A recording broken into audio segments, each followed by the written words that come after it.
السلام علیکم ورحمۃ اللہ وبرکاتہ۔ الحمد للہ وحدہ والصلاة والسلام علی من لا نبی بعدہ۔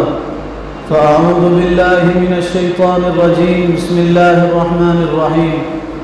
یا ایہا الذین آمنوا قوا انفسکم واہلیکم نارا۔ وقال النبی صلی اللہ علیہ وسلم ادبوا اولادکم علی 3 خصال: حب نبیہ وحب اہل بیتہ وتلاوت القرآن، او کما قال علیہ الصلاۃ والسلام۔ اللہ تعالیٰ نے بےحد کرم کا، شفقت کا، محبت کا، عنایت کا معاملہ کیا۔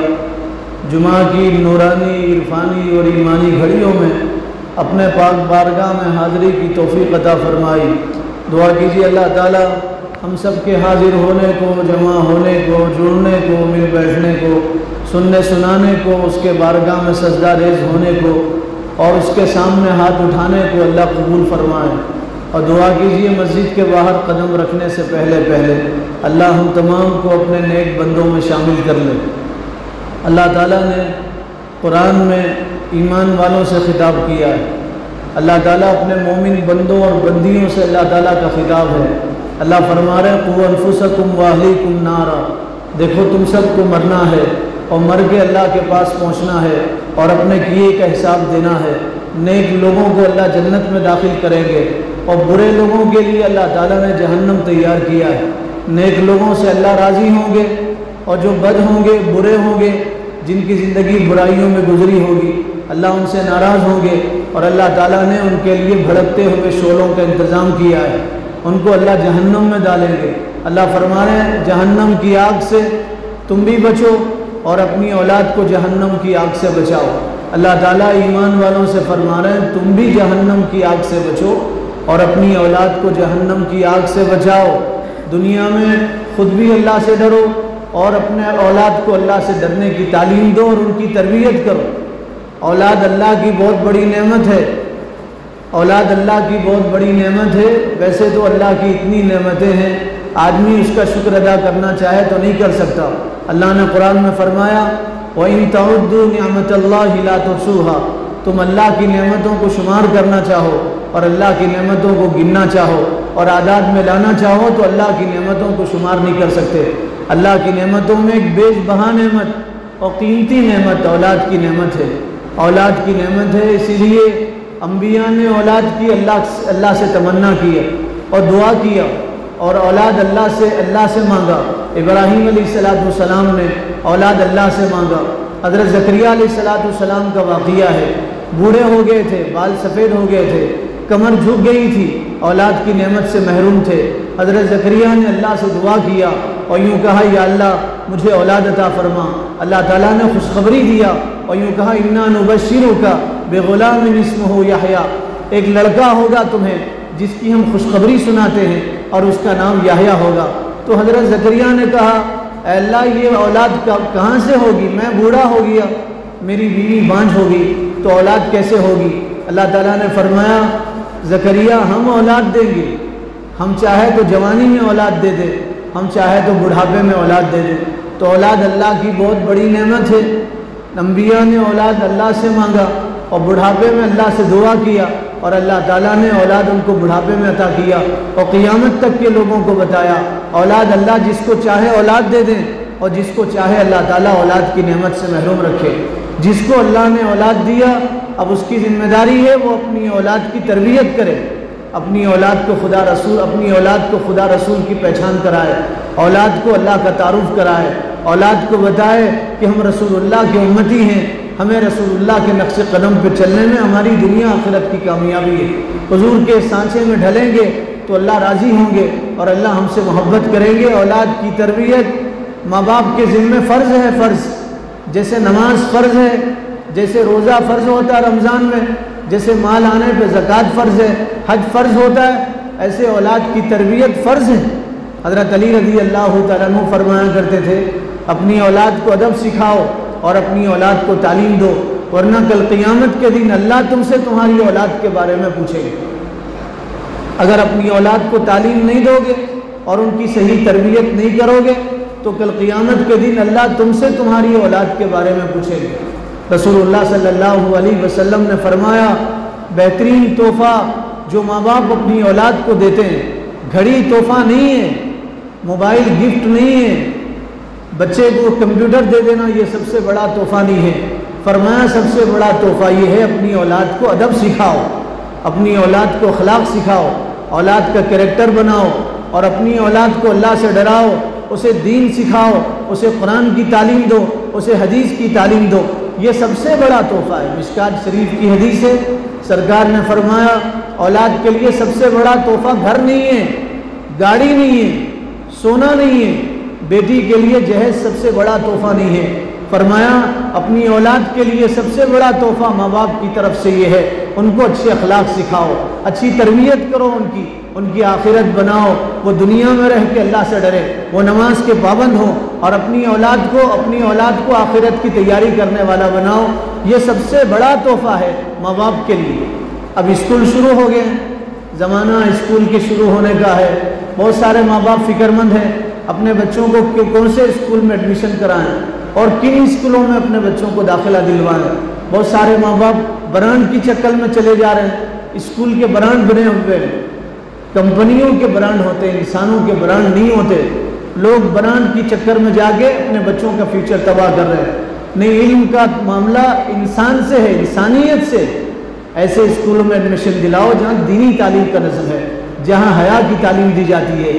ایسے اسکولوں میں ایڈمیشن دلاؤ جہاں بچوں کو نمازی بنایا جاتا ہے، جہاں قرآن سکھایا جاتا ہے، جہاں بچہ جب نرسری میں پہنچے تو سب سے پہلے اسے اللہ بولنا سکھایا جاتا، اس کا کلمہ درست کیا جاتا ہے۔ ایسے اسکولوں میں اپنے بچوں کو ایڈمیشن دلاؤ۔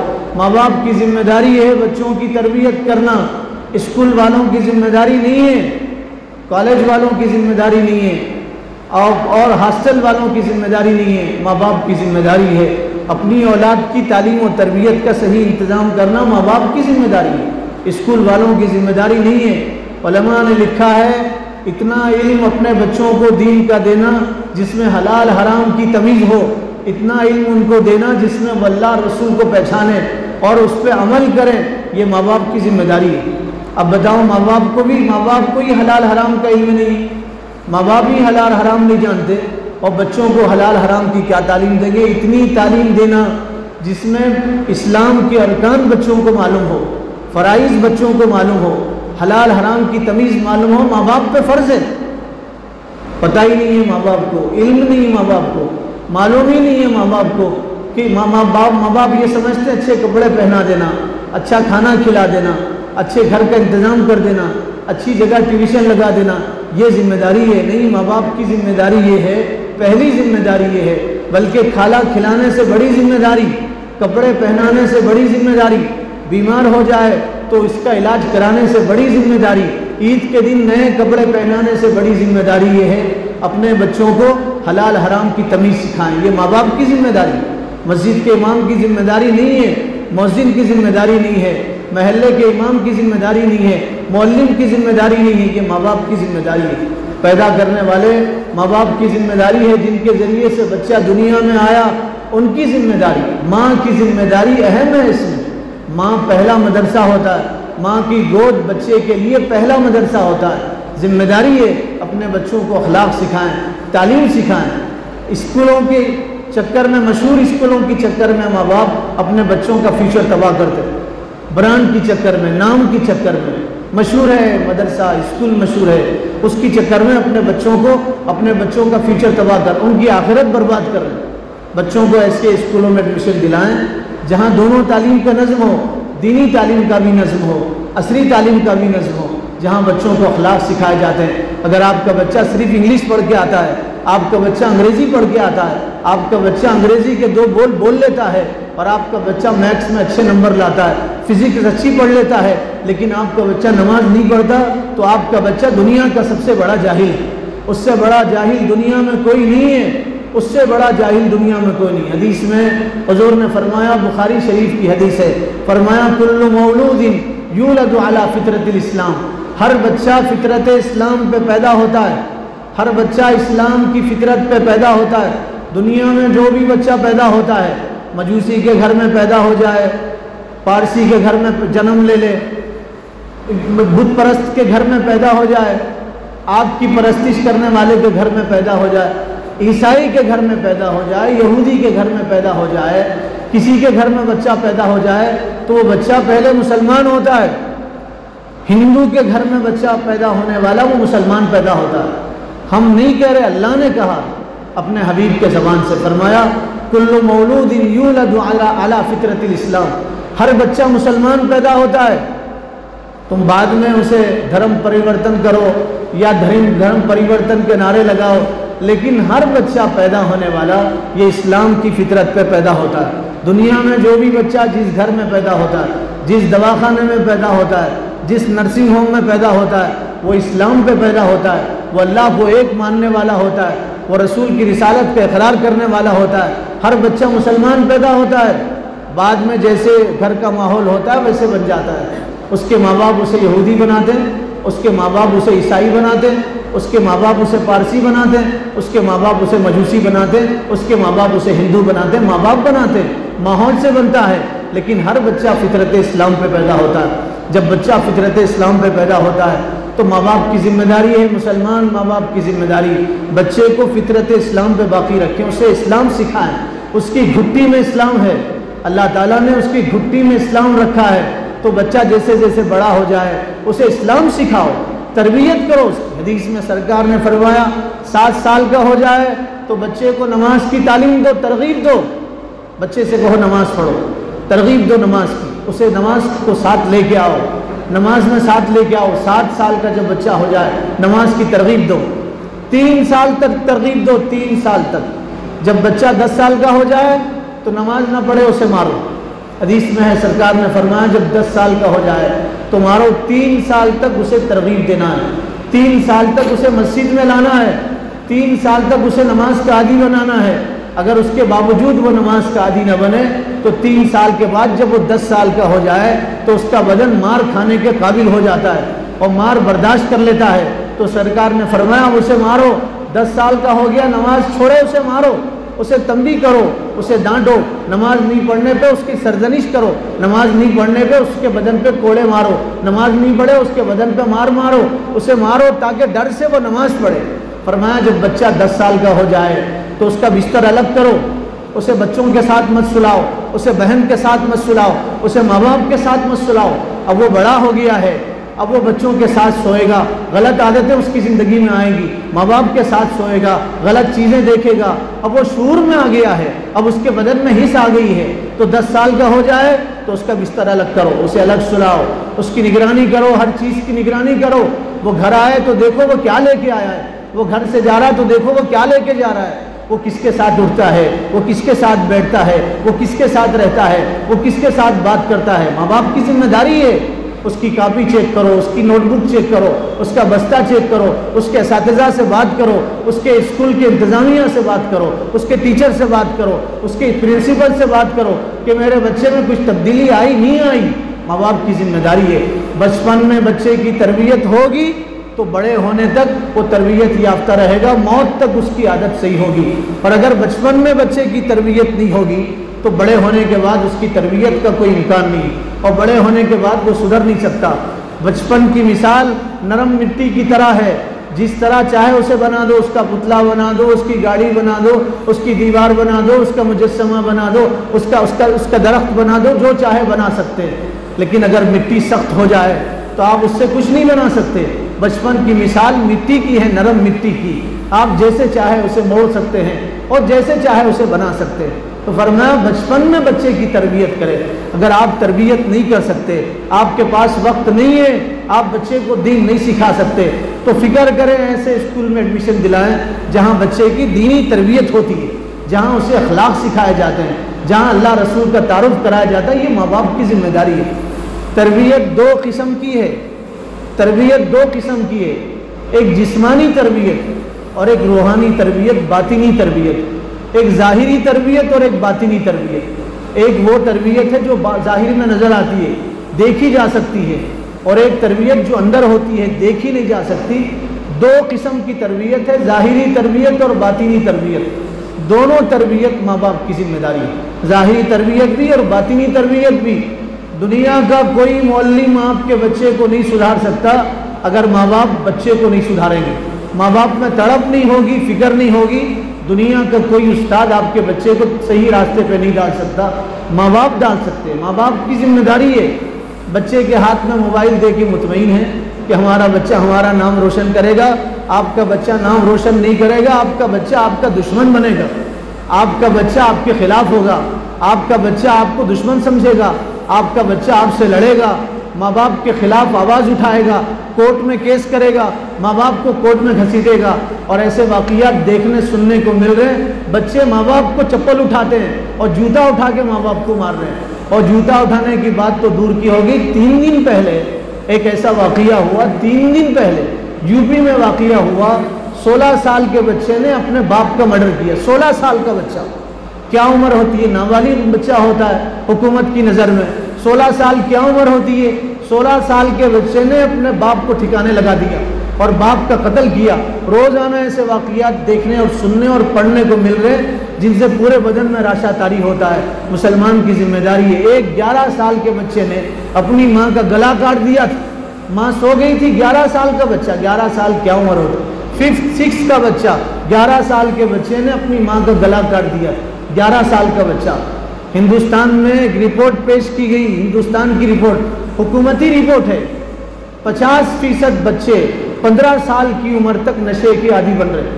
15 سال کی عمر تک بچے، 50% بچے نشے کے عادی ہو رہے ہیں۔ اور ڈرگز کا نشہ، شراب کا نشہ، کوکین کا نشہ، انجیکشن کا نشہ، اس سے بھیانک نشہ یہ موبائل کا نشہ ہے۔ ایک صاحب نے ریسرچ کیا، ڈرگز کے نشے سے زیادہ خطرناک نشہ بچوں کے لیے موبائل کا نشہ ہے۔ اس نشے کے عادی ہو کے گھر تباہ ہو رہے ہیں، بچوں کا فیوچر تباہ ہو رہا، ان کا مستقبل تباہ ہو رہا۔ ماں باپ کو فکر ہی نہیں ہے، اسکول میں ایڈمیشن کر کے مطمئن ہے کہ ہمارا بچہ اب ڈگری لے کے آئے گا۔ آپ کا بچہ دنیا کی ڈگری لے نہ لے، لیکن آپ کا بچہ آپ کی بدنامی کی ڈگری لے کے آئے گا، آپ کا بچہ آپ کی بے عزتی کی ڈگری لے کے آئے گا، آپ کا بچہ بداخلاقی کی ڈگری لے کے آئے گا، آپ کا بچہ نافرمانی کی ڈگری لے کے آئے گا، آپ کا بچہ آپ کا قاتل بن کے آئے گا، اس کی ڈگری لے کے آئے گا۔ ماں باپ کی ذمہ داری، لمحے لمحے اپنے بچوں کی فکر کرے۔ ماحول اس قدر خراب ہو گیا ہے، 6 سال کے بچے ہوشیار ہو گئے، 6 سال کے بچے، 6-7 سال کے بچے ہوشیار ہو گئے۔ ایک یو پی میں ایک مدرسے میں 6th کلاس کے مدرسے میں 6th کلاس کے اسکول کا سروے ہوا، 6th کلاس میں بچے تھے، 32 بچے، 32 کے 32 بچے غلط چیزوں میں پڑے ہوئے تھے۔ 6th کا بچے کیا عمر ہوتی ہے ان کی؟ بچیوں کی کلاس کمن کلاس تھی، کو ایجوکیشن تھا، دونوں ساتھ مل کے پڑھ رہے تھے۔ 6 کے بچے اور بچیاں دونوں پکڑے گئے، 32 بچے بچیاں دونوں کے تعلقات، ناجائز تعلقات، موبائل کی وجہ سے، انٹرنیٹ کی وجہ سے، گوگل کی وجہ سے، یوٹیوب کی وجہ سے، انسٹاگرام کی وجہ سے، اور پتہ نہیں کیا کیا، اس کی وجہ سے بچوں کے اخلاق بگڑ رہے ہیں۔ ماں باپ کی پہلے سے زیادہ ذمہ داری ہے، اپنے بچوں کی نگرانی کریں، ان کو ایسے اسکول میں ایڈمیشن دلائیں جہاں اخلاق کی تعلیم ہو، مورل ایجوکیشن ان کی زندگی میں داخل کیا جاتا ہے، صرف نصاب میں نہ ہو، بیان میں نہ ہو، بورڈ پہ نہ ہو، مورل ایجوکیشن ان کو مورل ایجوکیشن ان کی زندگی میں داخل کیا جاتا ہے، مورل ایجوکیشن کی تعلیم دی جاتی ہے، ان کو انسان بنایا جاتا ہے۔ ایسے اسکولوں میں ایڈمیشن دلائیے جہاں ان کو مسلمان بنایا جاتا ہے۔ تو تربیت 2 قسم کی ہے، ایک تربیت ظاہری تربیت یہ ہے کہ بچے کو اچھی چیزیں کھلاؤ، طاقتور بناؤ، اسے بند چیزیں مت کھلاؤ، کولڈ ڈرنکس مت پلاؤ، چائنیز مت کھلاؤ، فاسٹ فوڈ مت کھلاؤ، اسے اچھی طاقت کی چیزیں کھلاؤ جس سے بچہ طاقتور ہو۔ ماں باپ کی ذمہ داری ہے، اچھی چیزیں کھلاؤ جس سے وہ طاقتور بنے۔ المؤمن القوی اولی من المؤمن الضعیف، حضور نے فرمایا طاقتور مومن کمزور مومن سے بہتر ہے۔ خدا نہ کرے آپ کے بچے پہ حالات آ جائیں، لوگ آپ کے بچے کو گھیر لیں، تو بچے کو تعلیم دو اور یہ بولو بیٹے ہم اپنی زبان سے اللہ کے علاوہ دوسرے کا نعرہ نہیں لگائیں گے، میں کر تو سکتا ہوں، میں مر تو سکتا ہوں، اکیلا نہیں مروں گا، دوسروں کو مار کے مروں گا، میں اپنا دفاع کروں گا، میں مظلوم نہیں بنوں گا، مظلوم کی موت نہیں ہوگی، میری شہادت کی موت ہوگی، مرتے مرتے اپنی زبان سے کلمہ نکالوں گا اور اللہ اس کے رسول کا نام لے کے مروں گا۔ آپ میرا اشارہ سمجھیے، ماں بلوچی کے نام پہ کتنے بچوں کو مارا گیا۔ ایک بچہ حافظ بچہ رمضان میں تراویح سنا کے جا رہا تھا، 18-19 سال کی اس کی عمر تھی، ٹرین میں سب غیر لوگ تھے، اس بچے سے کچھ بحث ہوگی، اور برے لوگ مل کے اس بچے کو ٹرین کے ڈبے میں مار دی. مرنے کے بعد بھی اس کو لاتوں سے کچلا گیا. فرمایا طاقتور مومن بہتر ہے بچوں کو سکھلاؤ, آنکھوں میں آنکھیں ڈال کے بات کریں, یا تو ہم مجاہد بنیں گے یا تو ہم غازی بنیں گے, یا تو ہم شہید ہوں گے یا تو ہم غازی بنیں گے. یہ بچپن سے بچوں کو تربیت دینا ہے, بچوں کو بچپن سے تربیت دینا ہے.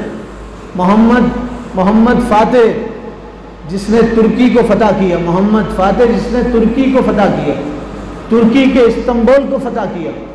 ترکی کے استنبول ایک ایسا شہر ہے دنیا کا, پورے ورلڈ کا استنبول ایک ایسا شہر ہے, اگر پوری دنیا کا کوئی کیپٹل بن سکتا ہے تو وہ استنبول بن سکتا ہے.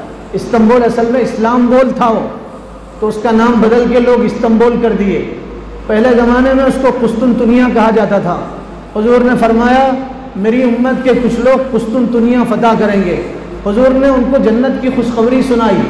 حضور کے دنیا سے پردہ فرمانے کے بعد 600 سال تک کوشش ہوئی استنبول فتح کرنے کی, قسطنطنیہ فتح کرنے کی. صحابہ نے کوشش کیا, صحابہ کے بعد تابعین نے کوشش کی, تابعین نے کوشش کی.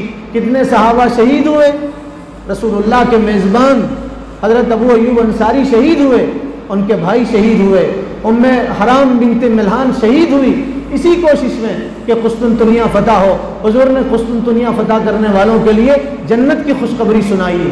صحابہ آئے, تابعین آئے, اس کے بعد اور لوگ آئے, قسطنطنیہ فتح نہیں ہوا. 19 سال کے نوجوان سے اللہ تعالیٰ نے قسطنطنیہ کو فتح کیا. محمد بن فاتح اس کا نام تھا, محمد بن فاتح عثمانیہ خلافت کا بادشاہ بنا. 19 سال 20 سال کی عمر تھی اس کی. ماں اس کو جھولا جھلاتی تھی اور یوں کہتی تھی بیٹے تو بڑا ہوگا کوئی کارنامہ انجام نہیں دے گا, لیکن میری آنکھیں دیکھ رہی ہے اور میرا دل کہہ رہا تو قسطنطنیہ کو فتح کرے گا, قسطنطنیہ کی دیوار کو فتح کرے گا, اس کے قلعے کو فتح کرے گا, تو قسطنطنیہ کا فاتح بنے گا. بچپن سے ماں بچے کو سکھلا رہی ہے, لوری دے رہی ہے, جھولا جھلا رہی ہے اور یوں کہہ رہی ہے بیٹے تو قسطنطنیہ کو فتح کرے گا, تو قسطنطنیہ کا فاتح بنے گا. جب بچہ بڑا ہوا تو ماں تیر تلوار ہاتھ میں دے کے دیتی تھی اور یوں کہتی تھی بیٹے تو ضرور قسطنطنیہ کو فتح کرے گا. جب بچہ بولنے کے قابل ہوا تو بچے سے یوں کہتی تھی بیٹے بولو تم قسطنطنیہ کو فتح کرو گے, تو بچہ بولتا تھا اماں میں قسطنطنیہ کو فتح کروں گا. بچپن سے بچے کی تربیت ہوئی. 19-20 سال کا تھا محمد بن فاتح. 19-20 سال عمر کیا ہوتی ہے, ہاتھ سے بیٹ نہیں چھوٹتا, کھیل نہیں چھوٹتے اس کی زندگی سے, اس کی ٹافی نہیں چھوٹتی, اس کا چاکلیٹ نہیں چھوٹتا, اس کا آئس کریم نہیں چھوٹتا. 19-20 سال شوق کا زمانہ ہوتا ہے, اچھے کپڑے پہن کے نوجوان خوش ہوتے ہیں 19-20 سال کی عمر میں, اچھی گاڑی لے کے بائک لے کے خوش ہوتے ہیں, اچھا شوز پہن کے خوش ہو جاتے ہیں. 19-20 سال کا نوجوان جب اس کے باپ کا انتقال ہوا اور جب وہ بادشاہ بنا تو اس نے کہا مجھے قسطنطنیہ فتح کرنا ہے. لوگوں نے کہا 650 سال کوشش ہوئی قسطنطنیہ فتح نہیں ہوا, تم سے قسطنطنیہ کیسے فتح ہوگا؟ کہا نہیں میں قسطنطنیہ کو اللہ کی مدد سے فتح کروں گا. 19-20 سال کے نوجوان نے قسطنطنیہ کو فتح کیا, جہاں صلیب کے نشان تھے, جہاں کئی ہزار سال سے صلیب کا جھنڈا لہراتا تھا. اسلامی حکومتیں کوششیں کرتی رہے گی صلیب کا جھنڈا اترے اور ہلالی پرچم وہاں لہرایا جائے, کوشش ناکام رہی. 19-20 سال کے نوجوان نے صلیبی جھنڈے کو ذلیل کیا اور ہلالی جھنڈے کو لہرایا اور قسطنطنیہ کو فتح کیا. اور قسطنطنیہ کی مسجد جس کو آیا صوفیہ کی مسجد کہا جاتا ہے, ہم گئے تھے وہاں جا کے کیفیت بدل جاتی ہے, آدمی دل بدل جاتا ہے, حوصلے بلند ہو جاتے ہیں, آرزویں لمبی ہو جاتی ہیں. 20 سال کا نوجوان جب قسطنطنیہ فتح کر سکتا ہے تو ہمارا 22 سال کا نوجوان کیا کچھ نہیں کر سکتا, مسلمان نوجوان کیا کچھ نہیں کر سکتا. مسلم بچے اور نوجوان یہ تو قوم کے معمار ہیں اور قوم کا مستقبل ہوتے ہیں. آیا صوفیہ چرچ تھا, چرچ کئی ہزار سال سے وہ چرچ تھا, صلیب کے نشان لگے ہوئے تھے. وہاں عیسائی آتے تھے, دنیا بھر کے عیسائی, کرسچن آتے تھے, پوری دنیا بھر کے عیسائی اس چرچ کو قدر کی نگاہ سے دیکھتے تھے, وہاں عبادت کرتے تھے. پوری دنیا کے عیسائی آتے تھے. محمد بن فاتح نے جب قسطنطنیہ کو فتح کیا تو چرچ میں داخل ہوئے. محمد بن فاتح صلیب کے نشان کو نکالا, اذان خود دیا آیا صوفیہ کی مسجد میں, آیا صوفیہ میں اذان اس نے خود دیا, نماز خود پڑھائی آیا صوفیہ میں, پہلی نماز تھی. اذان کی آواز گونجی تو اسلام رونے لگا اور مسلمانوں کی آنکھوں میں آنسو آ گئے۔ پہلی مرتبہ اذان ہوئی کئی ہزار سال کے بعد، پہلی نماز ہوئی آیا صوفیہ مسجد میں۔ اللہ موقع دے، آپ تمنا کرو، جاؤ اور جا کے نماز پڑھو، وہاں کیفیت بدلتی ہے، آدمی کی حالت بدلتی ہے، بدن میں عجیب عجیب نورانیت آ جاتی ہے۔ چرچ تھا وہ، اس کو اس نے مسجد میں تبدیل کیا۔ پھر جب اتا ترک آیا آج سے 35-37 سال پہلے اتا ترک ظالم، تو اس نے مسجد کو میوزیم میں تبدیل کیا تھا۔ اللہ جزائے خیر دے، اس وقت کے ترک کے صدر کو طیب اردوغان کو اس نے میوزیم کو بدل کے پھر مسجد بنایا، میوزیم کو بدل کے پھر مسجد بنایا۔ ہم نے اپنی آنکھوں سے دیکھا، آج بھی کرسچن آتے ہیں، عیسائی آتے ہیں اور اس مسجد کو دیکھتے روتے ہیں، آنسو بہاتے ہیں۔ کتنے عیسائیوں کو ہم نے روتے ہوئے دیکھا اپنی آنکھوں سے۔ تو میں یہ عرض کر رہا تھا، بات لمبی ہو جائے گی۔ بچوں کی تربیت ماں باپ کی ذمہ داری۔ محمد بن فاتح 19 سال کے نوجوان نے قسطنطنیہ کو فتح کیا، استنبول کو فتح کیا، مسجد کو چرچ کو مسجد میں تبدیل کیا۔ ماں کی تربیت کا اثر۔ تربیت دو قسم کی ہوتی ہے، ظاہری تربیت، اپنے بچوں کو طاقتور بنائیں، ان کو اچھی غذائیں کھلائیں، مقوی غذا کھلائیں، طاقتور غذا کھلائیں، ان کو طاقتور بنائیں، ان کو آج کل کے کھانے نہ کھلائیں۔ عادی بن گئے لوگ، ایسے کھانے کھلاتے ہیں جس سے بچے کی طاقت زائل ہو جاتی ہے، کمزور لگنے لگتا ہے۔ وہ بچہ نہیں بچی محسوس ہوتا ہے، اس کے ہاتھ میں کڑے پہنائے جا رہے ہیں، اس کے کان میں بالیاں، ناک میں نتنا، ایسا محسوس ہوتا ہے جیسے اللہ نے ان کو لڑکے بنا کے پیدا کیا تھا، لیکن یہ لڑکی بننے پہ خوش ہے۔ پیر میں پازیب پہن رہے لڑکے، ہاتھ میں کڑے پہن رہے اور کان میں بالیاں پہن رہے، اپنے آپ کو لڑکی بنا لڑکیوں کا لباس پہن رہے۔ ماں باپ کی ذمہ داری ایک تو ظاہری تربیت کرے، ان کے بال کاٹیں اسلامی نہج پہ، خنزیر جیسے بال کاٹ رہے ماں باپ اپنے بچوں، کٹھورا کٹنگ کرتے، کٹھورا کٹنگ کئی کو کرا، بھگونا کٹنگ کرا دو آپ، دیگ کٹنگ کرا دو آپ، چمچا کٹنگ کرا دو، کٹھورا کٹنگ۔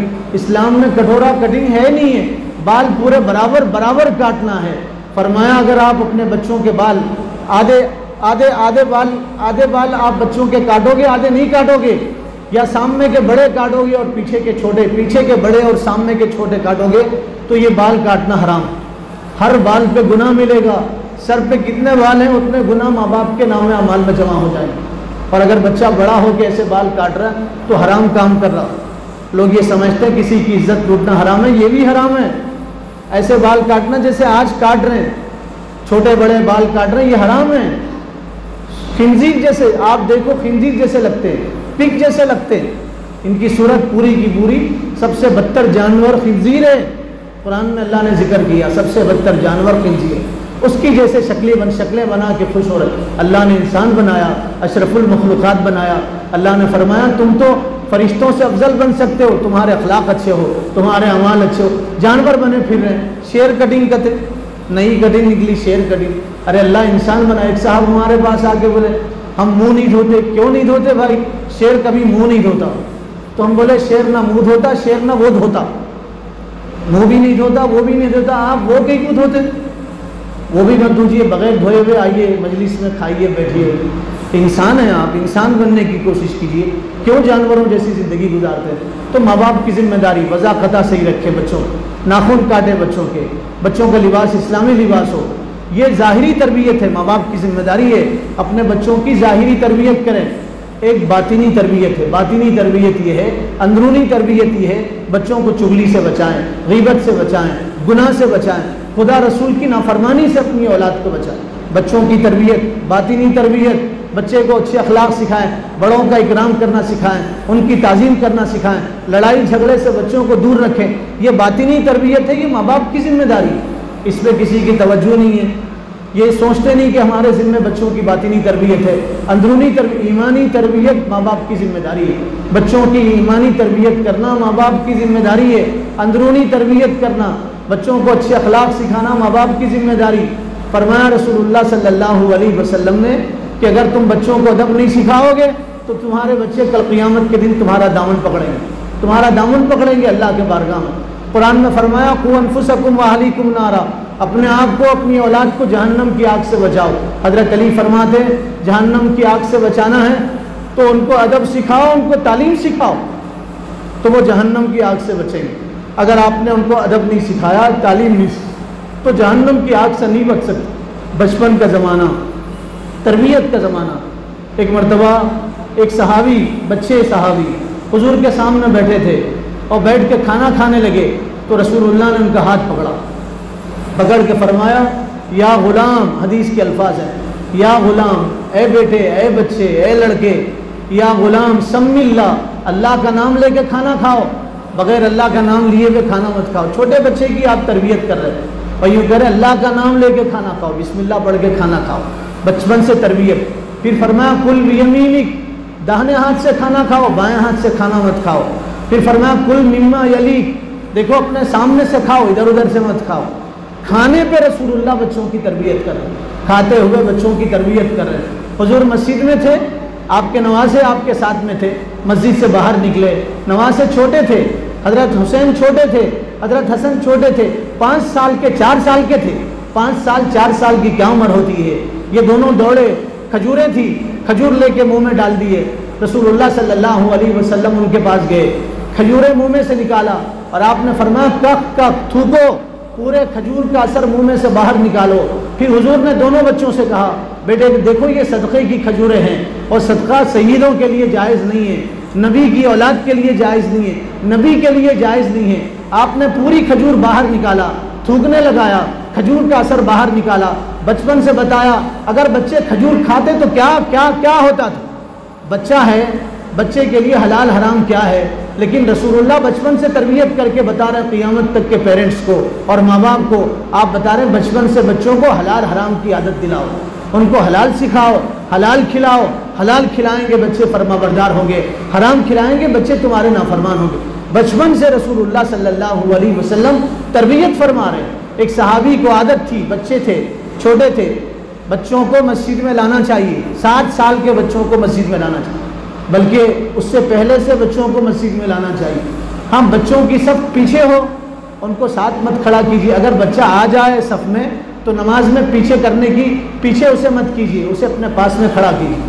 حضور صلی اللہ علیہ وسلم نماز پڑھ رہے ہیں، حضور کی نواسی آئی، زینب کی بیٹی، حضرت زینب کی بیٹی، امامہ ان کا نام تھا، دوڑی دوڑی آئی، حضور سجدے میں تھے، حضور کی پیٹھ پہ سوار ہو گئی، حضور نے سجدہ لمبا کیا، ایک صحابی نے اٹھ کے دیکھا حضور نے سجدہ لمبا کیوں کیا، تو دیکھا امامہ حضور کی پیٹھ پہ سوار ہیں، وہ پھر سجدے میں چلے گئے۔ نماز کے بعد صحابہ نے پوچھا اے اللہ کے نبی آپ نے سجدہ لمبا کیوں کیا، کیا کوئی وحی نازل ہوئی تھی یا سجدے کے لمبا ہونے کا حکم آیا تھا؟ تو حضور نے فرمایا نہیں، میری بیٹی امامہ میری پیٹھ پہ سوار تھی، جب تک وہ خود سے نیچے نہیں اترتی میں سجدے سے سر کیسے اٹھاتا تھا۔ رسول اللہ مسجد میں ہیں، آپ کے بدن پہ ایک چھوٹے بچے نے پیشاب کیا، صحابہ بچے کو مارنے دوڑے، حضور نے فرمایا نہیں چھوڑو بچے کو، وہ بچہ ہے۔ پھر آپ نے پانی منگوایا اور اس پیشاب کی جگہ پہ بہایا اور قیامت تک کے لوگوں کو بتایا بچوں کو جھڑکو مت، ان کو ڈانٹو مت، ان پہ ناراضگی کا اظہار مت کرو اور بچوں کو ڈراؤ مت، ان کو اپنے پاس بلاؤ، ان کو اپنا عادی بناؤ، ساتھ لے کے کھانا کھاؤ، بچوں کا استقبال کرو۔ استقبال ٹائم ہو بچوں کے اسکول سے آنے کا تو دروازے پہ کھڑے ہو جاؤ اور بچوں کو اپنے باہوں میں لو، ان کا استقبال کرو، ان کی تربیت کرو۔ حضور حضرت فاطمہ آتی تھی دروازے پہ استقبال ویلکم کے لیے ٹھہرتے تھے، فاطمہ آتی تھی تو خوش آمدید کہتے تھے، ویلکم کہتے تھے، اہلا و سہلا و مرحبا کہتے تھے، فاطمہ کے آنے پہ خوشیوں کا اظہار کرتے تھے۔ یہ تربیت ہے، باطنی تربیت ہے۔ اپنے بچوں کی تربیت کریں۔ اسکول شروع ہو گئے ہیں، آپ خوب سوچئے، غور و فکر کیجئے، جہاں علماء پڑھاتے ہیں، جہاں دینی تعلیم ہوتی ہے، برانڈ کی چکر میں آپ مت جائیے، لیبل کی چکر میں مت جائیے، بلکہ ایسے اسکولوں کو تلاش کیجئے جہاں دینی تعلیم کا نظام، جہاں بچوں کو اخلاق سکھائے جاتے ہیں، ان اسکولوں میں اپنے بچوں کو ایڈمیشن دلائیے۔ اور آج کے مصروف وقت میں کچھ وقت اپنے بچوں کو ضرور دیجئے، رات میں کچھ وقت اپنے بچوں کو ضرور دیجئے، ورنہ آپ کے بچے معاشرے کے لیے نقصان دہ ہوں گے، آپ کے بچے قوم کو بے عزت کریں گے۔ دعا کیجئے اللہ تعالیٰ عمل کی توفیق۔ السلام علیکم ورحمۃ اللہ وبرکاتہ۔ الحمد للہ وحدہ والصلاة والسلام علی من لا نبی بعدہ، فاعوذ باللہ من الشیطان الرجیم، بسم اللہ الرحمن الرحیم، یا ایہا الذین آمنوا قوا انفسکم واہلیکم نارا، وقال النبی صلی اللہ علیہ وسلم ادبوا اولادکم علی 3 خصال حب نبیہ وحب اہل بیتہ وتلاوت القرآن او کما قال علیہ الصلاۃ والسلام۔ اللہ تعالیٰ نے بےحد کرم کا، شفقت کا، محبت کا، عنایت کا معاملہ کیا۔ جمعہ کی نورانی، عرفانی اور ایمانی گھڑیوں میں اپنے پاک بارگاہ میں حاضری کی توفیق عطا فرمائی۔ دعا کیجیے اللہ تعالیٰ ہم سب کے حاضر ہونے کو، جمع ہونے کو، جڑنے کو، مل بیٹھنے کو، سننے سنانے کو، اس کے بارگاہ میں سجدہ ریز ہونے کو اور اس کے سامنے ہاتھ اٹھانے کو اللہ قبول فرمائے۔ اور دعا کیجیے مسجد کے باہر قدم رکھنے سے پہلے اللہ ہم تمام کو اپنے نیک بندوں میں شامل کر لے۔ اللہ تعالیٰ نے قرآن میں ایمان والوں سے خطاب کیا ہے۔ اللہ تعالیٰ اپنے مومن بندوں اور بندیوں سے اللہ تعالیٰ کا خطاب ہے۔ اللہ فرما رہے قوا انفسکم واہلیکم نارا، دیکھو تم سب کو مرنا ہے اور مر کے اللہ کے پاس پہنچنا ہے اور اپنے کیے کا حساب دینا ہے۔ نیک لوگوں کو اللہ جنت میں داخل کریں گے اور برے لوگوں کے لیے اللہ تعالیٰ نے جہنم تیار کیا ہے۔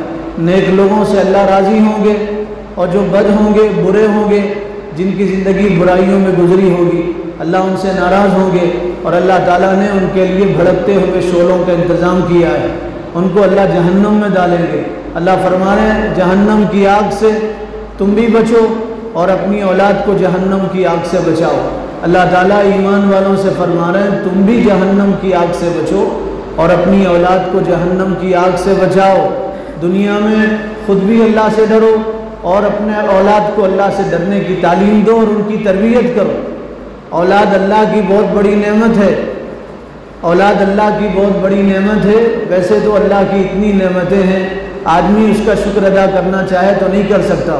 اللہ نے قرآن میں فرمایا وَإِن تَعُدُّوا نِعْمَةَ اللَّهِ لَا تُحْصُوهَا، تم اللہ کی نعمتوں کو شمار کرنا چاہو اور اللہ کی نعمتوں کو گننا چاہو اور اعداد میں لانا چاہو تو اللہ کی نعمتوں کو شمار نہیں کر سکتے۔ اللہ کی نعمتوں میں ایک بیش بہا نعمت اور قیمتی نعمت اولاد کی نعمت ہے۔ اولاد کی نعمت ہے، اسی لیے انبیاء نے اولاد کی اللہ سے تمنا کی ہے اور دعا کیا اور اولاد اللہ سے مانگا۔ ابراہیم علیہ السلام نے اولاد اللہ سے مانگا۔ حضرت زکریا علیہ السلام کا واقعہ ہے، بوڑھے ہو گئے تھے، بال سفید ہو گئے تھے، کمر جھک گئی تھی، اولاد کی نعمت سے محروم تھے۔ حضرت زکریا نے اللہ سے دعا کیا اور یوں کہا یا اللہ مجھے اولاد عطا فرما۔ اللہ تعالیٰ نے خوشخبری دیا اور یوں کہا انا نبشرک بغلام اسمہ یحییٰ، ایک لڑکا ہوگا تمہیں جس کی ہم خوشخبری سناتے ہیں اور اس کا نام یحییٰ ہوگا۔ تو حضرت زکریا نے کہا اے اللہ یہ اولاد کہاں سے ہوگی؟ میں بوڑھا ہو گیا، میری بیوی بانجھ ہوگی، تو اولاد کیسے ہوگی؟ اللہ تعالیٰ نے فرمایا زکریا ہم اولاد دیں گے، ہم چاہے تو جوانی میں اولاد دے دیں، ہم چاہے تو بڑھاپے میں اولاد دے دیں۔ تو اولاد اللہ کی بہت بڑی نعمت ہے۔ انبیاء نے اولاد اللہ سے مانگا اور بڑھاپے میں اللہ سے دعا کیا اور اللہ تعالیٰ نے اولاد ان کو بڑھاپے میں عطا کیا اور قیامت تک کے لوگوں کو بتایا اولاد اللہ جس کو چاہے اولاد دے دیں اور جس کو چاہے اللہ تعالیٰ اولاد کی نعمت سے محروم رکھے۔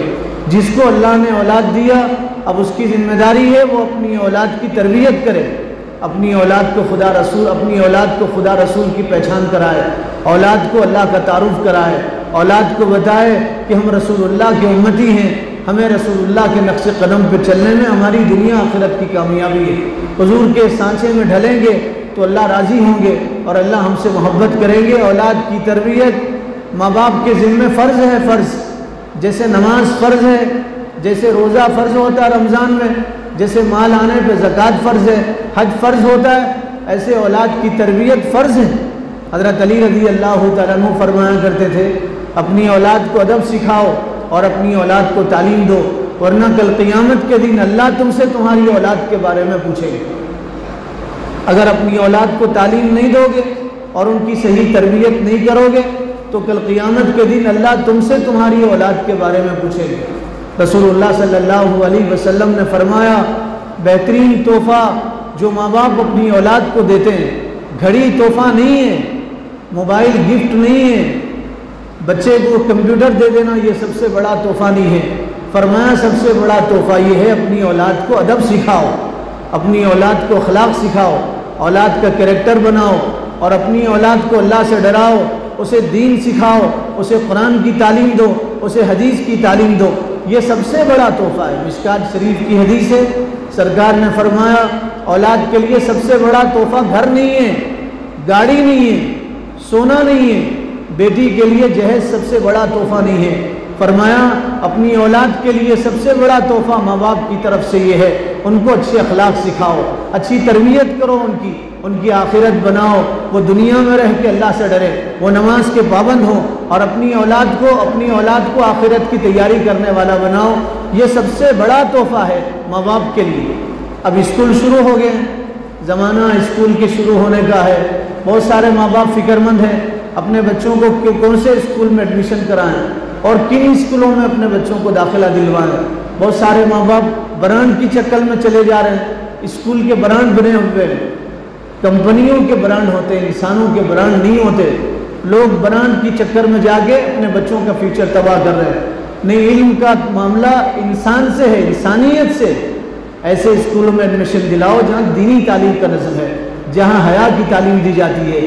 ایسے اسکولوں میں ایڈمیشن دلاؤ جہاں بچوں کو نمازی بنایا جاتا ہے، جہاں قرآن سکھایا جاتا ہے، جہاں بچہ جب نرسری میں پہنچے تو سب سے پہلے اسے اللہ بولنا سکھایا جاتا، اس کا کلمہ درست کیا جاتا ہے۔ ایسے اسکولوں میں اپنے بچوں کو ایڈمیشن دلاؤ۔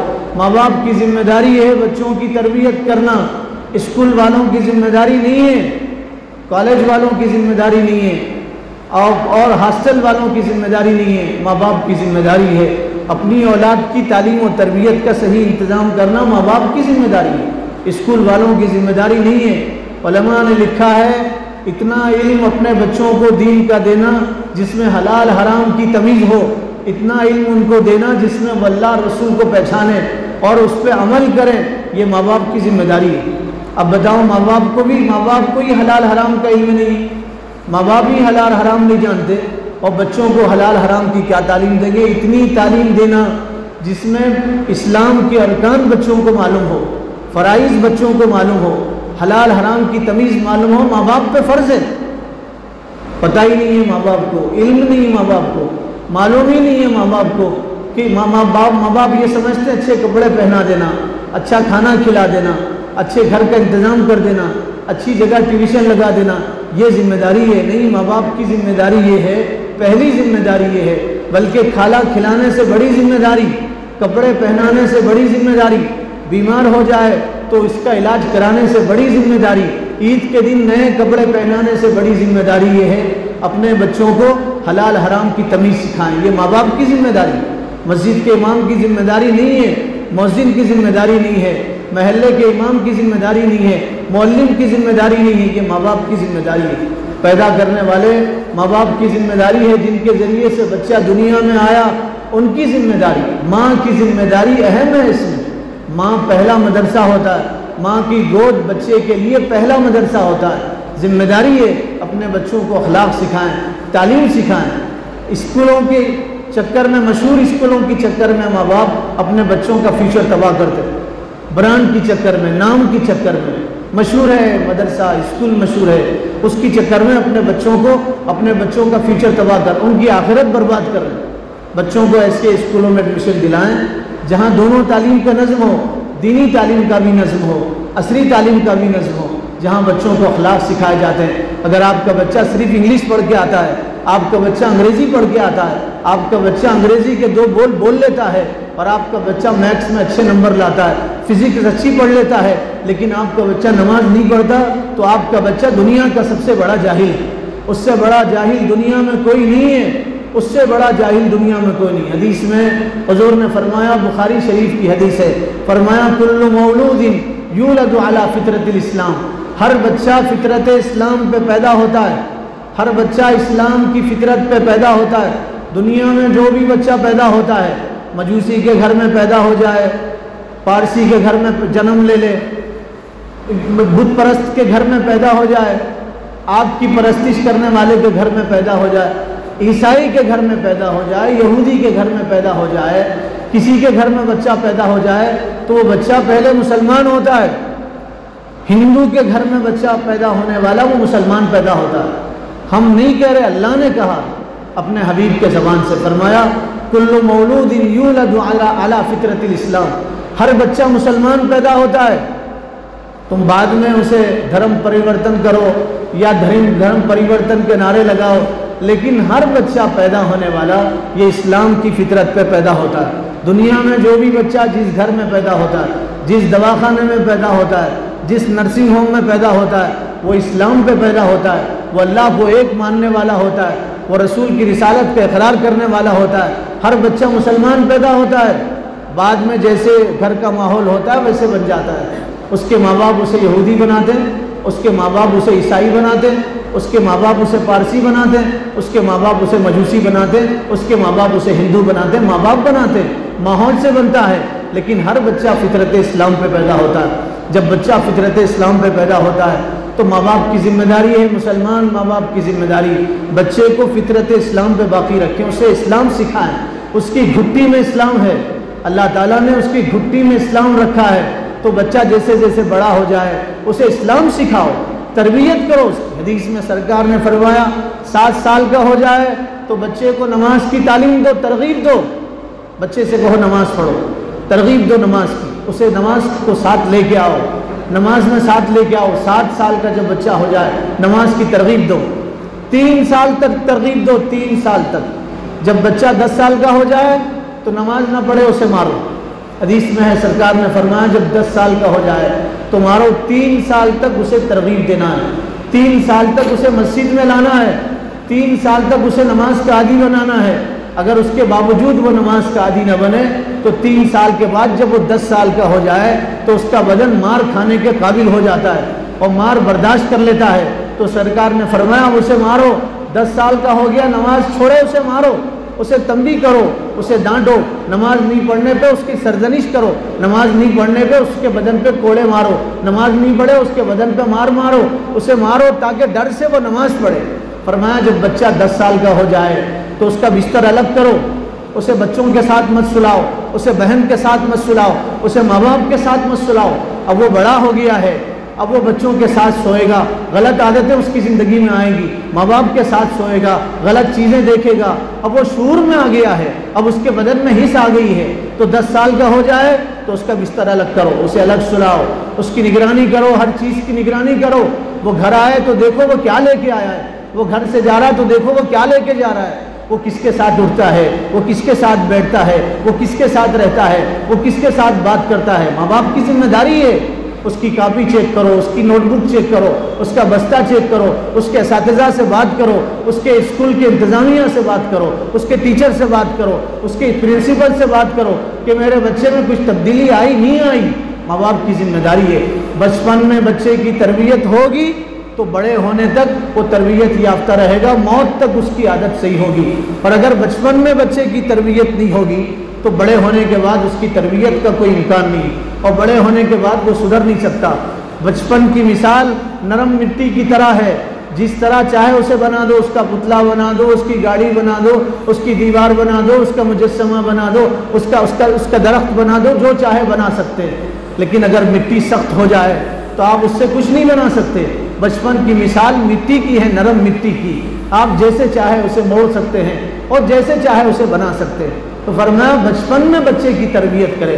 اگر آپ تربیت نہیں کر سکتے، آپ کے پاس وقت نہیں ہے، آپ بچے کو دین نہیں سکھا سکتے، تو فکر کریں ایسے اسکول میں ایڈمیشن دلائیں جہاں بچے کی دینی تربیت ہوتی ہے، جہاں اسے اخلاق سکھائے جاتے ہیں، جہاں اللہ رسول کا تعارف کرایا جاتا ہے۔ یہ ماں باپ کی ذمہ داری ہے۔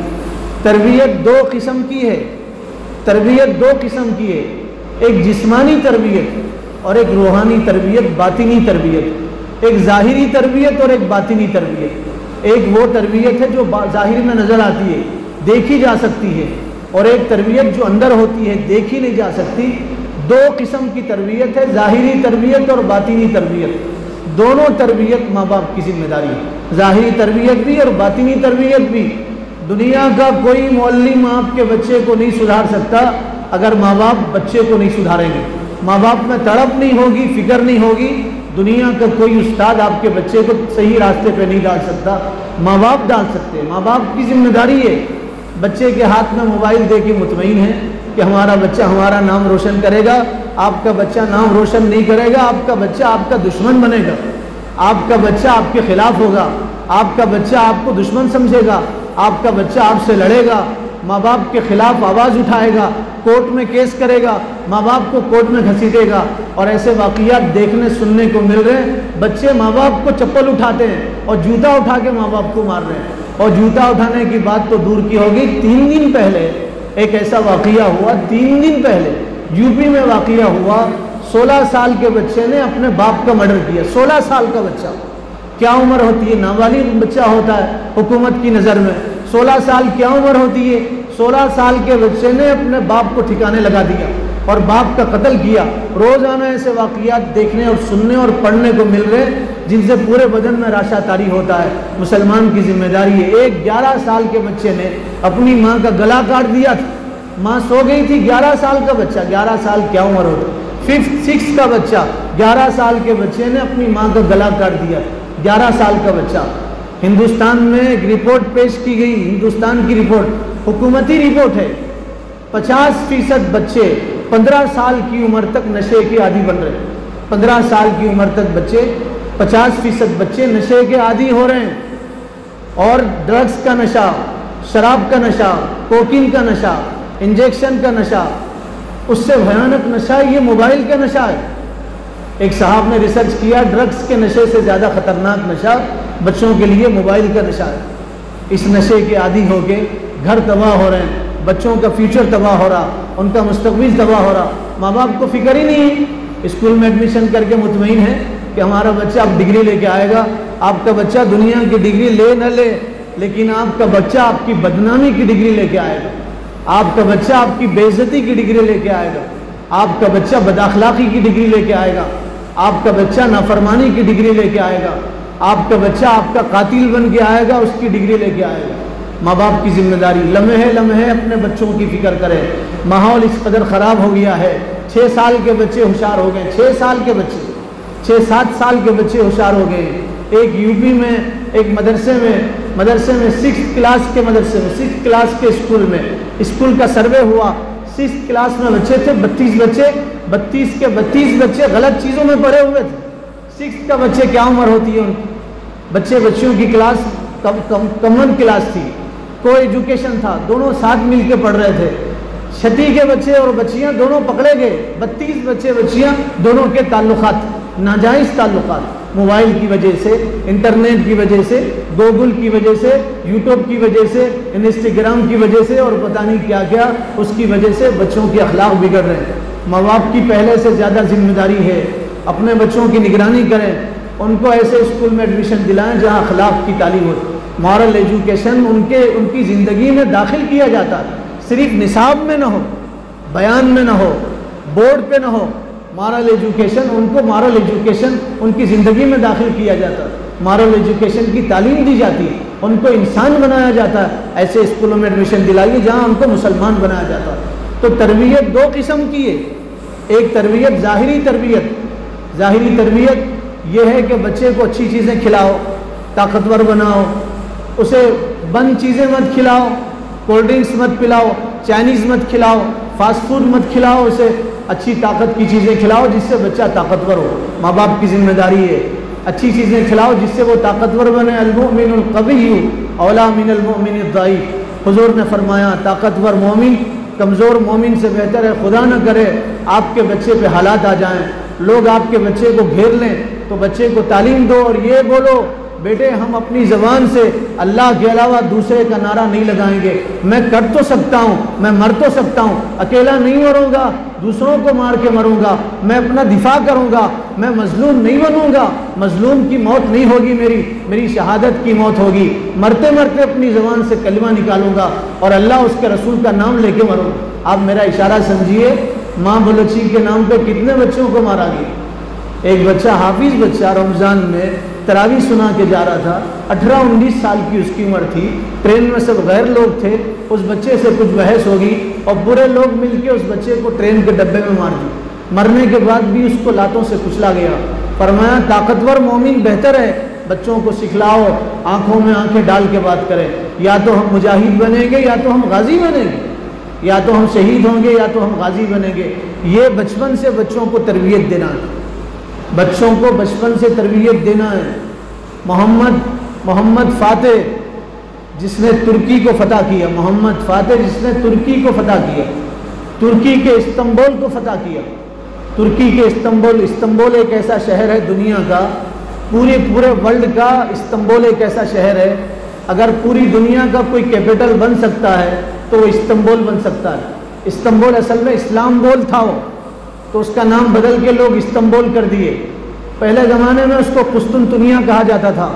حضور نے فرمایا میری امت کے کچھ لوگ قسطنطنیہ فتح کریں گے۔ حضور نے ان کو جنت کی خوشخبری سنائی۔ حضور کے دنیا سے پردہ فرمانے کے بعد 600 سال تک کوشش ہوئی استنبول فتح کرنے کی، قسطنطنیہ فتح کرنے کی۔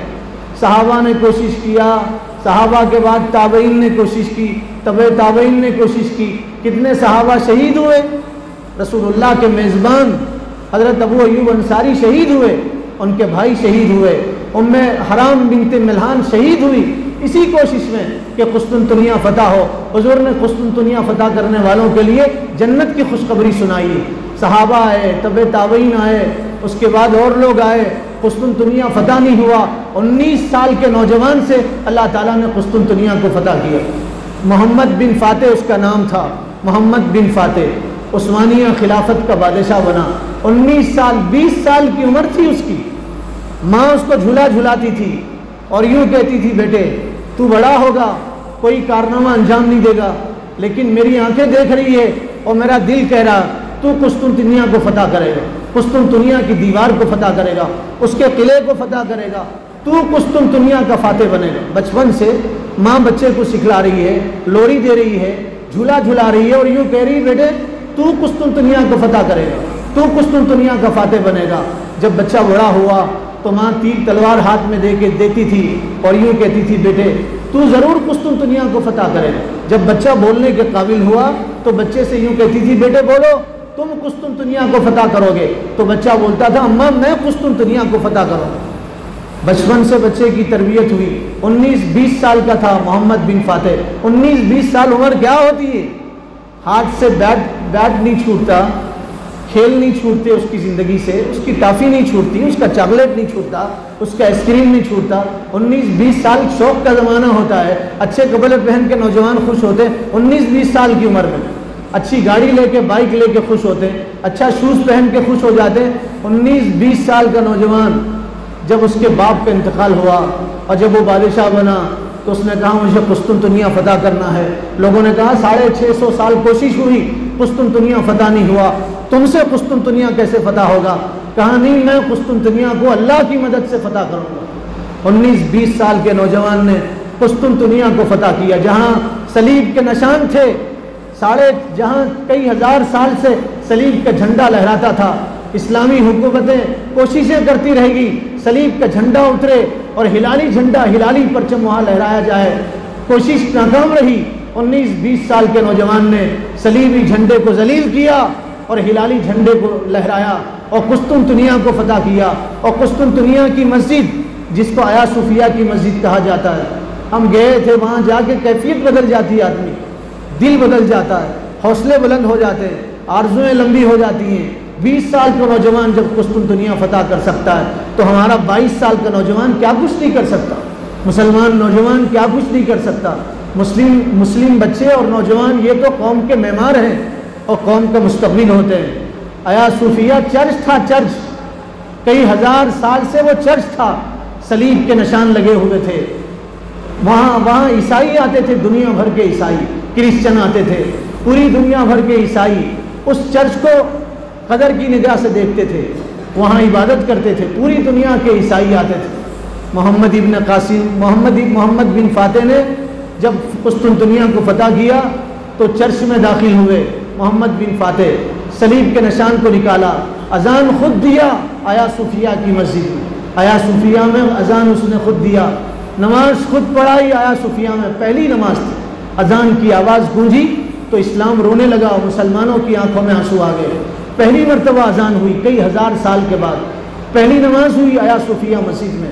اللہ موقع دے، آپ تمنا کرو جاؤ اور جا کے نماز پڑھو، وہاں کیفیت بدلتی ہے، آدمی کی حالت بدلتی ہے، بدن میں عجیب نورانیت آ جاتی ہے۔ چرچ تھا وہ، اس کو اس نے مسجد میں تبدیل کیا۔ پھر جب اتا ترک آیا آج سے 35-37 سال پہلے اتا ترک ظالم، تو اس نے مسجد کو میوزیم میں تبدیل کیا تھا۔ اللہ جزائے خیر دے اس وقت کے ترک کے صدر کو طیب اردوغان کو، اس نے میوزیم کو بدل کے پھر مسجد بنایا، ہم نے اپنی آنکھوں سے دیکھا، آج بھی کرسچن آتے ہیں، عیسائی آتے ہیں اور اس مسجد کو دیکھتے روتے ہیں، آنسو بہاتے ہیں۔ کتنے عیسائیوں کو ہم نے روتے ہوئے دیکھا اپنی آنکھوں سے۔ تو میں یہ عرض کر رہا تھا، بات لمبی ہو جائے گی، بچوں کی تربیت ماں باپ کی ذمہ داری۔ محمد بن فاتح 19 سال کے نوجوان نے قسطنطنیہ کو فتح کیا، استنبول کو فتح کیا، مسجد کو چرچ کو مسجد میں تبدیل کیا۔ ماں کی تربیت کا اثر، تربیت دو قسم کی ہوتی ہے، ظاہری تربیت، اپنے بچوں کو طاقتور بنائیں، ان کو اچھی غذائیں کھلائیں، مقوی غذا کھلائیں، طاقتور غذا کھلائیں، ان کو طاقتور بنائیں، ان کو آج کل کے کھانے نہ کھلائیں۔ عادی بن گئے لوگ، ایسے کھانے کھلاتے ہیں جس سے بچے کی طاقت زائل ہو جاتی ہے، کمزور لگنے لگتا ہے، وہ بچہ نہیں بچی محسوس ہوتا ہے، اس کے ہاتھ میں کڑے پہنائے جا رہے ہیں، اس کے کان میں بالیاں، ناک میں نتنا، ایسا محسوس ہوتا ہے جیسے اللہ نے ان کو لڑکے بنا کے پیدا کیا تھا، لیکن یہ لڑکی بننے پہ خوش ہے۔ پیر میں پازے پہن رہے لڑکے، ہاتھ میں کڑے پہن رہے ہیں اور کان میں بالیاں پہن رہے ہیں، اپنے آپ کو لڑکی بنا لڑکیوں کا لباس پہن رہے ہیں۔ ماں باپ کی ذمہ داری ایک تو ظاہری تربیت کرے، ان کے بال کاٹیں اسلامی نہج پہ، خنزیر جیسے بال کاٹ رہے ماں باپ اپنے بچوں، کٹھورا کٹنگ کرتے، کٹھورا کٹنگ کئی کو کرا، بھگونا کٹنگ کرا دو آپ، دیگ کٹنگ کرا دو آپ، چمچا کٹنگ کرا دو، کٹھورا کٹنگ۔ اسلام میں کٹھورا کٹنگ ہے نہیں ہے، بال پورے برابر کاٹنا ہے۔ فرمایا اگر آپ اپنے بچوں کے بال آدھے بال آپ بچوں کے کاٹو گے، آدھے نہیں کاٹو گے، یا سامنے کے بڑے کاٹو گے اور پیچھے کے چھوٹے، پیچھے کے بڑے اور سامنے کے چھوٹے کاٹو گے، تو یہ بال کاٹنا حرام، ہر بال پہ گناہ ملے گا۔ سر پہ کتنے بال ہیں اتنے گناہ ماں باپ کے نام اعمال میں جمع ہو جائیں گے۔ اور اگر بچہ بڑا ہو کے ایسے بال کاٹ رہا ہے تو حرام کام کر رہا۔ لوگ یہ سمجھتے ہیں کسی کی عزت لوٹنا حرام ہے، یہ بھی حرام ہے۔ ایسے بال کاٹنا جیسے آج کاٹ رہے ہیں، چھوٹے بڑے بال کاٹ رہے ہیں، یہ حرام ہے۔ خنزیر جیسے آپ دیکھو، خنزیر جیسے لگتے ہیں، پگ جیسے لگتے ہیں، ان کی صورت پوری کی پوری سب سے بدتر جانور خنزیر ہے۔ قرآن میں اللہ نے ذکر کیا سب سے بدتر جانور خنزیر، اس کی جیسے شکلیں بنا کے خوش ہو رہے۔ اللہ نے انسان بنایا، اشرف المخلوقات بنایا۔ اللہ نے فرمایا تم تو فرشتوں سے افضل بن سکتے ہو، تمہارے اخلاق اچھے ہو، تمہارے اعمال اچھے ہو، جانور بنے پھر رہے ہیں۔ شیر کٹنگ کرتے، نئی کٹنگ نکلی شیر کٹنگ۔ ارے اللہ انسان بنا۔ ایک صاحب ہمارے پاس آ کے بولے ہم منہ نہیں دھوتے۔ کیوں نہیں دھوتے بھائی؟ شیر کبھی منہ نہیں دھوتا۔ تو ہم بولے شیر نہ منہ دھوتا، شیر نہ وہ دھوتا، منہ بھی نہیں دھوتا، وہ بھی نہیں دھوتا، آپ وہ کیوں دھوتے؟ وہ بھی مت دھوجیے، بغیر دھوئے ہوئے آئیے مجلس میں، کھائیے بیٹھیے۔ انسان ہیں آپ، انسان بننے کی کوشش کیجیے، کیوں جانوروں جیسی زندگی گزارتے ہیں؟ تو ماں باپ کی ذمہ داری وضع خطا صحیح رکھے، بچوں ناخن کاٹے، بچوں کا لباس اسلامی لباس ہو۔ یہ ظاہری تربیت ہے، ماں باپ کی ذمہ داری ہے اپنے بچوں کی ظاہری تربیت کریں۔ ایک باطنی تربیت ہے، باطنی تربیت یہ ہے، اندرونی تربیت یہ ہے، بچوں کو چغلی سے بچائیں، غیبت سے بچائیں، گناہ سے بچائیں، خدا رسول کی نافرمانی سے اپنی اولاد کو بچائیں۔ بچوں کی تربیت، باطنی تربیت، بچے کو اچھے اخلاق سکھائیں، بڑوں کا اکرام کرنا سکھائیں، ان کی تعظیم کرنا سکھائیں، لڑائی جھگڑے سے بچوں کو دور رکھیں۔ یہ باطنی تربیت ہے، یہ ماں باپ کی ذمہ داری، اس پہ کسی کی توجہ نہیں ہے۔ یہ سوچتے نہیں کہ ہمارے ذمہ بچوں کی باطنی تربیت ہے۔ اندرونی ایمانی تربیت ماں باپ کی ذمہ داری ہے، بچوں کی ایمانی تربیت کرنا ماں باپ کی ذمہ داری ہے۔ اندرونی تربیت کرنا، بچوں کو اچھے اخلاق سکھانا ماں باپ کی ذمہ داری۔ فرمایا رسول اللہ صلی اللہ علیہ وسلم نے کہ اگر تم بچوں کو ادب نہیں سکھاؤ گے تو تمہارے بچے کل قیامت کے دن تمہارا دامن پکڑیں گے اللہ کے بارگاہ میں۔ قرآن میں فرمایا قوا انفسکم واہلیکم نارا، اپنے آپ کو اپنی اولاد کو جہنم کی آگ سے بچاؤ۔ حضرت علی فرماتے ہیں جہنم کی آگ سے بچانا ہے تو ان کو ادب سکھاؤ، ان کو تعلیم سکھاؤ تو وہ جہنم کی آگ سے بچیں گے۔ اگر آپ نے ان کو ادب نہیں سکھایا، تعلیم نہیں تو جہنم کی آگ سے نہیں بچ سکتے۔ بچپن کا زمانہ، تربیت کا زمانہ۔ ایک مرتبہ ایک صحابی، بچے صحابی حضور کے سامنے بیٹھے تھے اور بیٹھ کے کھانا کھانے لگے تو رسول اللہ نے ان کا ہاتھ پکڑ کے فرمایا یا غلام، حدیث کے الفاظ ہیں، یا غلام، اے بیٹے، اے بچے، اے لڑکے، یا غلام سم اللہ، اللہ کا نام لے کے کھانا کھاؤ، بغیر اللہ کا نام لیے ہوئے کھانا مت کھاؤ۔ چھوٹے بچے کی آپ تربیت کر رہے ہیں اور یوں کہہ رہے اللہ کا نام لے کے کھانا کھاؤ، بسم اللہ پڑھ کے کھانا کھاؤ، بچپن سے تربیت۔ پھر فرمایا کل بیمینک، داہنے ہاتھ سے کھانا کھاؤ، بائیں ہاتھ سے کھانا مت کھاؤ۔ پھر فرمایا کل مما یلیک، دیکھو اپنے سامنے سے کھاؤ، ادھر ادھر سے مت کھاؤ۔ کھانے پہ رسول اللہ بچوں کی تربیت کر رہے ہیں، کھاتے ہوئے بچوں کی تربیت کر رہے ہیں۔ حضور مسجد میں تھے، آپ کے نواسے آپ کے ساتھ میں تھے، مسجد سے باہر نکلے، نواسے چھوٹے تھے، حضرت حسین چھوٹے تھے، حضرت حسن چھوٹے تھے، 5 سال کے 4 سال کے تھے۔ 5 سال 4 سال کی کیا عمر ہوتی ہے؟ یہ دونوں دوڑے، کھجوریں تھی، کھجور لے کے منہ میں ڈال دیے۔ رسول اللہ صلی اللہ علیہ وسلم ان کے پاس گئے، کھجوریں منہ میں سے نکالا اور آپ نے فرمایا کخ کخ تھوکو، پورے کھجور کا اثر منہ میں سے باہر نکالو۔ پھر حضور نے دونوں بچوں سے کہا بیٹے دیکھو یہ صدقے کی کھجوریں ہیں اور صدقہ سیدوں کے لیے جائز نہیں ہے، نبی کی اولاد کے لیے جائز نہیں ہے، نبی کے لیے جائز نہیں ہے۔ آپ نے پوری کھجور باہر نکالا، تھوکنے لگایا، کھجور کا اثر باہر نکالا، بچپن سے بتایا اگر بچے کھجور کھاتے تو کیا کیا کیا ہوتا تھا۔ بچہ ہے، بچے کے لیے حلال حرام کیا ہے، لیکن رسول اللہ بچپن سے تربیت کر کے بتا رہے ہیں قیامت تک کے پیرنٹس کو اور ماں باپ کو، آپ بتا رہے ہیں بچپن سے بچوں کو حلال حرام کی عادت دلاؤ، ان کو حلال سکھاؤ، حلال کھلاؤ۔ حلال کھلائیں گے بچے فرما بردار ہوں گے، حرام کھلائیں گے بچے تمہارے نافرمان ہوں گے۔ بچپن سے رسول اللہ صلی اللہ علیہ وسلم تربیت فرما رہے ہیں۔ ایک صحابی کو عادت تھی، بچے تھے، چھوٹے تھے، بچوں کو مسجد میں لانا چاہیے، 7 سال کے بچوں کو مسجد میں لانا چاہیے، بلکہ اس سے پہلے سے بچوں کو مسجد میں لانا چاہیے۔ ہم بچوں کی صف پیچھے ہو، ان کو ساتھ مت کھڑا کیجیے، اگر بچہ آ جائے صف میں تو نماز میں پیچھے کرنے کی، پیچھے اسے مت کیجیے، اسے اپنے پاس میں کھڑا کیجیے۔ حضور صلی اللہ علیہ وسلم نماز پڑھ رہے ہیں، حضور کی نواسی آئی، زینب کی بیٹی، حضرت زینب کی بیٹی امامہ ان کا نام تھا، دوڑی دوڑی آئی، حضور سجدے میں تھے، حضور کی پیٹھ پہ سوار ہو گئی، حضور نے سجدہ لمبا کیا، ایک صحابی نے اٹھ کے دیکھا حضور نے سجدہ لمبا کیوں کیا، تو دیکھا امامہ حضور کی پیٹھ پہ سوار ہیں، وہ پھر سجدے میں چلے گئے۔ نماز کے بعد صحابہ نے پوچھا اے اللہ کے نبی آپ نے سجدہ لمبا کیوں کیا، کیا کوئی وحی نازل ہوئی تھی یا سجدے کے لمبا ہونے کا حکم آیا تھا؟ تو حضور نے فرمایا نہیں، میری بیٹی امامہ میری پیٹھ پہ سوار تھی، جب تک وہ خود سے نیچے نہیں اترتی میں سجدے سے سر کیسے اٹھاتا تھا۔ رسول اللہ مسجد میں ہیں، آپ کے بدن پہ ایک چھوٹے بچے نے پیشاب کیا، صحابہ بچے کو مارنے دوڑے، حضور نے فرمایا نہیں چھوڑو بچے کو، وہ بچہ ہے۔ پھر آپ نے پانی منگوایا اور اس پیشاب کی جگہ پہ بہایا اور قیامت تک کے لوگوں کو بتایا بچوں کو جھڑکو مت، ان کو ڈانٹو مت، ان پہ ناراضگی کا اظہار مت کرو اور بچوں کو ڈراؤ مت، ان کو اپنے پاس بلاؤ، ان کو اپنا عادی بناؤ، ساتھ لے کے کھانا کھاؤ، بچوں کا استقبال کرو۔ استقبال ٹائم ہو بچوں کے اسکول سے آنے کا تو دروازے پہ کھڑے ہو جاؤ اور بچوں کو اپنے باہوں میں لو، ان کا استقبال کرو، ان کی تربیت کرو۔ حضور حضرت فاطمہ آتی تھی دروازے پہ استقبال ویلکم کے لیے ٹھہرتے تھے، فاطمہ آتی تھی تو خوش آمدید کہتے تھے، ویلکم کہتے تھے، اہلا و سہلا و مرحبا کہتے تھے، فاطمہ کے آنے پہ خوشیوں کا اظہار کرتے تھے۔